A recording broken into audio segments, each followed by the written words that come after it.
Hello to our constant listeners. We are here to interrupt your weekly episode for a very good reason. Anne Dark's husband, my stepfather, took a serious fall and is in guarded condition in the hospital. And since Anne is the workhorse of this trio, we decided to extend our break. Anne is insisting this will only be for an extra week. We'll see about that. But she is pretty stubborn.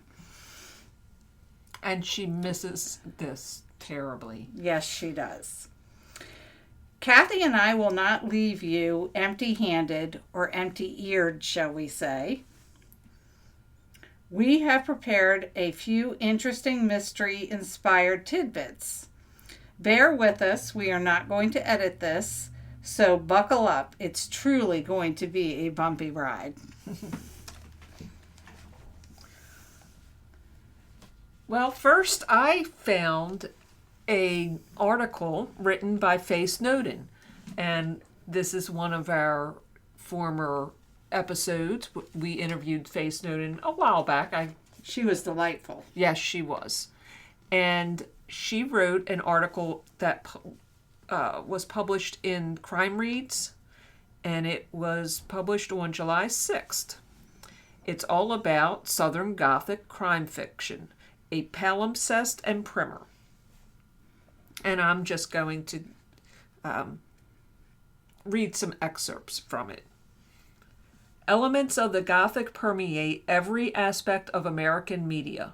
We see it in film, music, literature, and on TV shows, where it continues to grow in popularity from the crumbling plantations of HBO's True Blood to the lush landscapes of Louisiana's Oak Valley Plantation in the first season of True Detective. More recently, Ozark and Lovecraft Country have captured the imagination with its Gothic settings and characters.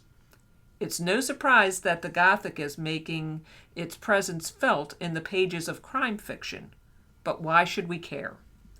We should care because the stories we tell ourselves shape our society, and crime fiction is the second best-selling genre in the country. What's the first? She doesn't tell us. I would assume romance. Maybe. That's Okay. what I was thinking. But we don't know. So think about the impact books such as Richard Wright's Native Son had on America. Of Native Son, critic Irving Howe said, "The day the book appeared, American culture has changed forever. It made impossible a repetition of the old lies." That's what Gothic fiction does. Through stories of transgression and depictions of the grotesque, it evokes anxiety in the reader, leaving them to question society's institutions, religions, politics, familial, and other relationships. It makes visible problems we have with race, gender, economic inequality, corrupt leadership, etc. Problems many in this country don't acknowledge exist. 19th century American authors put their own spin on the genre. Edgar Allan Poe, a recognized pioneer of detective fiction, has also been credited with developing the American Gothic aesthetic. He replaced the presence of the supernatural with humans who become monstrous by giving in to illicit desires and soul-killing obsessions.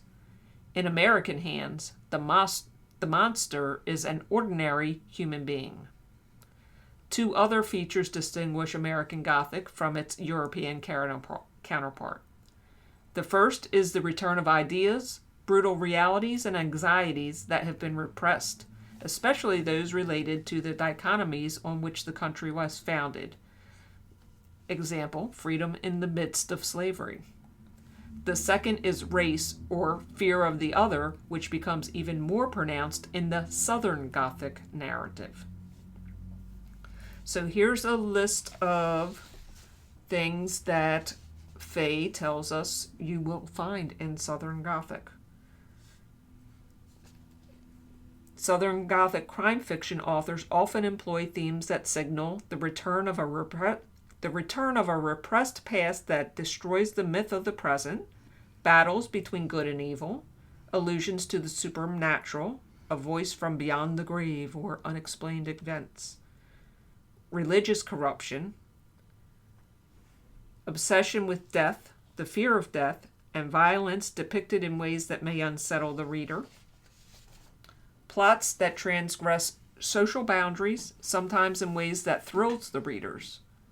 You'll find Southern Gothic crime fiction set in desolate small towns, signifying a world in ruins, sometimes existing alongside wealth and beauty, decaying buildings along with secret passages, locked rooms, and forbidden places, and dark, mysterious landscapes with extremely uncomfortable weather that directly impact the characters and plot. Along with Gothic themes and settings, writers of Southern Gothic crime fiction will populate their stories with human beings made monstrous by illicit passions or an obsession that will undo them, characters who have a dark, evil, subconscious side, grotesque, eccentric characters who flagrantly explores taboos such as incest, a debauched aristocracy, and those who are cyclically imprisoned and freed in literal or metaphorical ways. So, if you're interested in reading the whole of the article, you can find this on crimereads.com. And Faye Snowden is the author of Noir Mysteries, Poems, and Short Stories. She is fabulous. We interviewed her when she wrote her book, A Killing Fire. And the sequel to that, A Killing Rain. Oh, I haven't read that. Yes, it was just published June 21st. So pick more those books up to add to my list. And Gothic mysteries are truly, especially Southern Gothic, they make you feel a little uncomfortable, and but you can't wait to dig in for more. Oh, absolutely. I've always loved the Gothic genre. That's really what caught my eye in looking at this article, that it was about Gothic fiction, and then it was just a bonus that our friend Faye Snowden was the author. Well, now to go to a little bit of a lighter side, and something I think we all enjoy doing, going on vacation. So I found an article in the Washington Post by Dennis Dravel called Summer Reading Picks with a Vacation Setting. And he highlighted 3 books, and they're all fairly new or haven't quite come out yet. The first up is called The Last to Vanish by Megan Miranda. It will come out July 26th by Scribner. Western North Carolina is known for its waterfalls and mountain views, and it is the jumping off point of the Appalachian Trail. There's an inn there called The Passage, aptly named. And in the town where the inn is, in the past quarter century, 6 people have disappeared in the town. And The Last to Vanish, the name of the book, was an investigative reporter. So that sounds like a winner, and I don't know, maybe I might read it for one of the what we're reading. The next up is called The Swell, and it is by Allie Reynolds. My pen ran out of ink there for a minute. And it comes out today, the day the podcast drops, July 19th, by Putnam and Sons. This one takes place in a coveted surfing beach in an Australian national park called Sorrow Bay. The book has a little bit of everything going on. It has a corrupt land warden who, if you pay enough money, will let you have the beach all to yourself, and several violent deaths. So what fun! Yeah, just the kind of beach I want to check out. And then you throw in a little love story, so that kind of rounds everything up. And, that's, you can't get more summary than that with some surfing and love story, but then throw in a couple violent deaths. Next up is something, I love the name of this book. It's called Daisy Darker. And it's by Alice Feeney. And I think I've read her before. That name, sounds very familiar. Yeah, so I don't know if we've read her for the show or it might have been. Yeah, yeah. Oh, because we're a member of another book club too. Of course we are. This one is by Flatiron Books, and it comes out, you're going to have to wait a little while on this one, August 22nd. This book follows the recipe that Christie made famous of slowly killing off everybody. Yeah. And then there were none. So she's kind of taking that recipe and making it her own. It takes place at a family reunion and in a crumbling house on an island in the Cornish coast. So I don't know if you'd want a vacation on that island, but I would love to see the Cornish coast. Sure. I know Anne has been there, and she loved it there. But the name of the house is called the Sea Glass, and apparently I would almost say this is almost kind of a gothic because you've got a kind of a creepy setting and then a family past and so I bet you so that sounds like it might fit the gothic category. Yep. So there you go. There's 3 books for you to read over the summer. Take on vacation, or if you can't afford to go on vacation or COVID's keeping you home, pretend you're on vacation with murder. And if those books are not enough for you to get your juices flowing, I've got basically a list of books that have come out recently or are coming out very soon. And these are books from authors that we have interviewed on the show. So I'm sending out some love to our friends of the show. Yeah, friends of the show. And the first one is one of our best episodes. Lee Goldberg. Oh my goodness! Still waiting for that invitation to go in the hot tub. Yeah. He wrote a book called Movie Land. That's Eve Ronin, book number 4. That came out June 21st. Another favorite was Diane Freeman, A Bride's Guide to Marriage and Murder. That's book 5 of the Countess of Harley mysteries. That came out June 28th.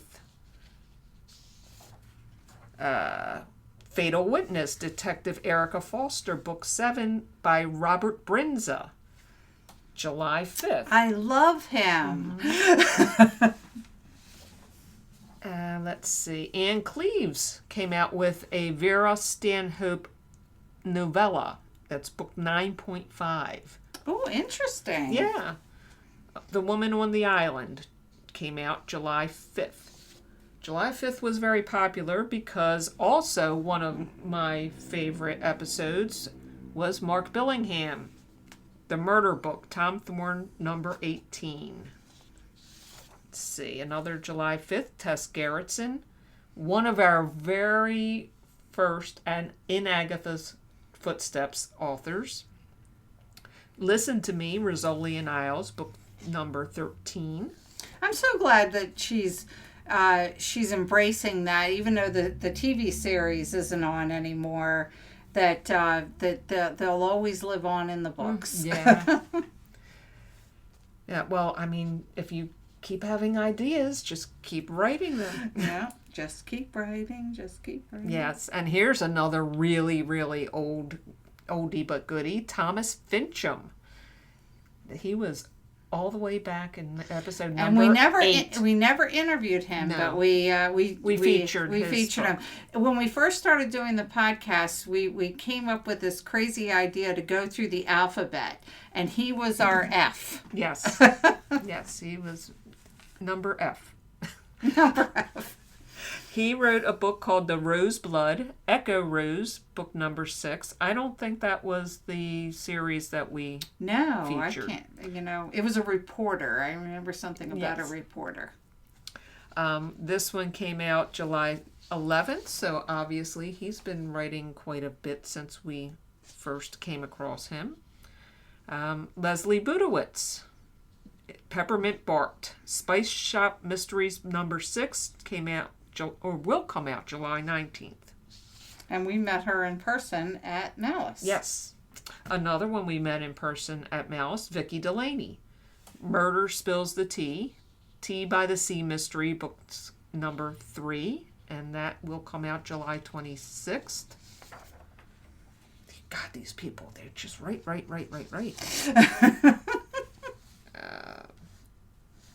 Let me see. I think I have something out of order a bit. Okay, here's another really, really old one. Lauren Carr. She was our number C. The Wrong Side of Murder. Nikki Bryant. Cozy Mystery. Book number 2. This is how old this is. This was before we even started interviewing authors. Yep. So that's going to come out July 21st. Look out for that. Let's see. Brian Freeman. I thought he had 2. Hang on. We're not editing this. He does have 2, but it comes out a little later. Yeah, I know he does a couple different series. So the first one is coming out July 26th, and that's The Bourne Sacrifice. He took over the Jason Bourne series, so this is book number 17. I get his newsletter. I was reading a bit in his newsletter. Okay.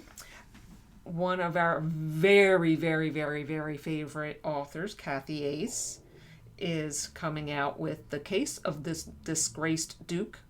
That's part of the Wise Enquiries Agency Mystery, book number 5. Comes out August 1st. Another favorite. I mean, they're all my favorites. But this is someone else we have met in person at Malice. Kathy Ace, we met at Malice too. But The Fragrance of Death. Sally Solari, Mystery, book number 5. Mwah, mwah, mwah. Mm-hmm. Our lovely Leslie Karst. She's been on a couple times. Mm-hmm. That comes out August 2nd. Here's a really wonderful author, Nicola Upson. If you do go back and find our episode with her, we had some horrible audio problems with her episode, but that does not take away from her talent. Yes, please don't hold it against her.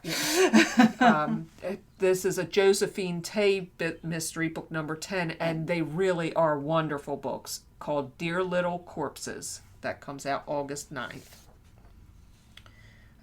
Reese Bowen has a book called Where the Sky Begins, coming out August 2nd.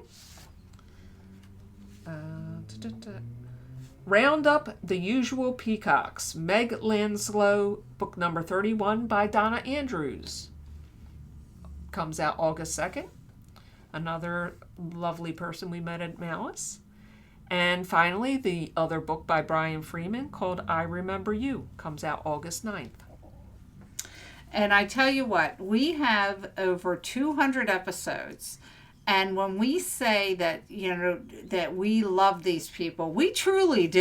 Mm-hmm. They are such not only amazing authors, just wonderful people. So if you have like a couple hundred hours to dedicate to listen to past episodes, it'll be worth your while. Oh, absolutely.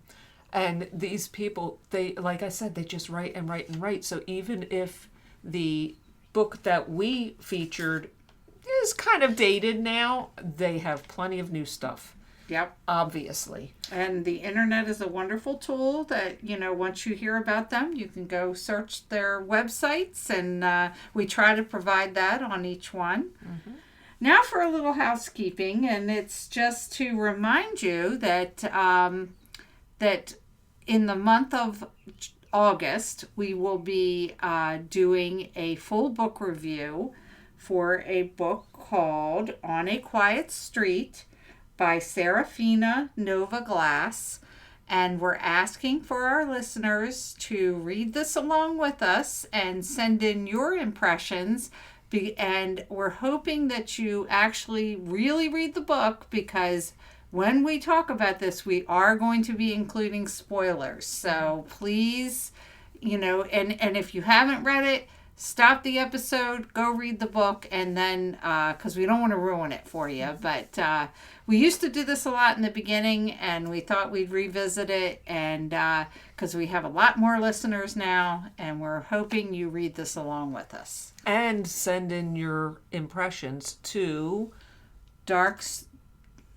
What is our website? No, our email address. Our email, darkandstormybookclub.com. No, that's not right. Excuse, I haven't done this in a while. Because our website is darkstormybc.com, and our email address is darkandstormybookclub@gmail.com. I told Maybe you can edit that out. Because that's just embarrassing. Oh, well. So anyway, yes, please read that book. I have read it too. I have to let you know it's a little slow in the beginning, but keep at it. It really, really, really gets good. I will warn you, there are some triggers for some domestic violence in there. So, and it's a pretty big part of the story, so I wouldn't say you could just skip over that part. Yeah. And so, well, I think we've filled enough of your time. And plus, we're getting hungry. Yes, it's dinner time here. So, stay tuned next week. You may hear a little more of this, or you may get a regular episode. Yep, you might get a regular episode. That's going to depend on my stepfather. And please send some good wishes his way and Anne's way. They could really use it. Yes, absolutely. Thanks for sticking with us, guys. And remember, life would be boring without a little mystery. Bye.